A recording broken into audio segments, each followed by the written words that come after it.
और जी जब भी मैं भगवत स्मरण जप या ध्यान करती हूँ तभी असंगत और बीते हुए समय की व्यर्थ बातें मन पर हावी हो जाती हैं। जी इस मानसिक विक्षेपों से कैसे पार पाऊं महाराज? पागल आदमी रोड में खड़ा गाली दे तो हम उससे मतलब नहीं रखते। ऐसे इस समय मन पागल है, इसको ऐसे उपेक्षा करनी जैसे पागल आदमी रोड में जा रहे, पागल आदमी आपको गाली दे रहा हो, ईंट मार रहा हो, आपको बुरा थोड़ा लगेगा, पर ये लगेगा यार पागल आदमी। ऐसे इस समय मन विषय में पागल है, संसार में पागल है, माया में पागल है। जब हम भजन में बैठेंगे तो भूत की बातें, भविष्य की बातें, वर्तमान की चिंता लेकर के या व्यर्थ की बातें वो मन हमारे सामने पेश करता है। जो मन में छुपी हुई वासनाएं वो बाहर आती हैं। हमको चाहिए कि डट करके नाम जप करते रहें और उनको इस तरह उड़ाते रहें जैसे पागल आदमी की बातें। मेरा मन, मैं मन, अब ये सोच लिया तो करना ही है। देखो ना, अब ये मन हट ठाने तो मुझे करना ही पड़े। क्यों करना पड़ेगा? अब वो जलाएगा। जब आप ना कहेंगे तो वो आपको ताप देगा, आपके हृदय में एक अशांति पैदा करेगा। जो उसके द्वारा दी हुई व्यथा को, जलन को सह गया, वही निकल गया, वही मन को वश में कर पाया। और जो उस व्यथा से परेशान होकर जैसा मन का वैसा कर लिया, वो भ्रष्ट हो गया। तो हमको सहना है, इस पागल आदमी की बातें नहीं माननी है। हमको भजन में अपने चित्त को बार बार लगाना है। जहाँ से मन बार बार हमारा विषयों में जाता है वहीं अपने ध्येय में लगाना ही साधना है। और जब लग जाएगा तब तो कहने की बात नहीं हो, तो आनंद का अनुभव होगा।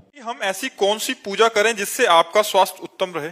आप सबके आशीर्वाद से, श्री जी की कृपा से हमारे मन की स्थिति लाडली जू में रहती, इसलिए हम हर समय प्रसन्न रहते हैं। आपसे हंस रहे हैं, आपसे बात कर रहे हैं, ये कृपा है। और हम चाहते हैं कि सब लोग भजन करो और ऐसी स्थिति प्राप्त करो कि बड़े से बड़े दुख को रौंद करके मुस्कुराते हुए निकल जाओ। भजन के द्वारा ये हो सकता है, रुपया के द्वारा नहीं हो सकता। ये हर किसी परिस्थिति में हम दुख में मुस्कुराएं, ये केवल भगवान के बल से हो सकता है और दूसरी परिस्थिति ने। तो आपका ये जो सद्भाव है यही हमको आगे बढ़ा रहा है, हमको दुख से बचा रहा है। आप लोगों की सद्भावना, और कुछ करने की जरूरत नहीं। ये जो आप सद्भावना कर रहे हो ना कि आप स्वस्थ रहो, आप सुखी रहो, यही सद्भावना हमको स्वस्थ रख रही, सुखी रख रही। बकाया तो जब तक प्राण नहीं जाएंगे तब तक वो भोगना पड़ेगा। सब ब्रजवासियों का आशीर्वाद, संतों का आशीर्वाद, आप सबका प्यार ही हमको सुरक्षित किए हुए। चिंता मत करो, जब तक जिएंगे तो दहाड़ते रहेंगे, जब जाएंगे तो श्री जी के पास दहाड़ेंगे।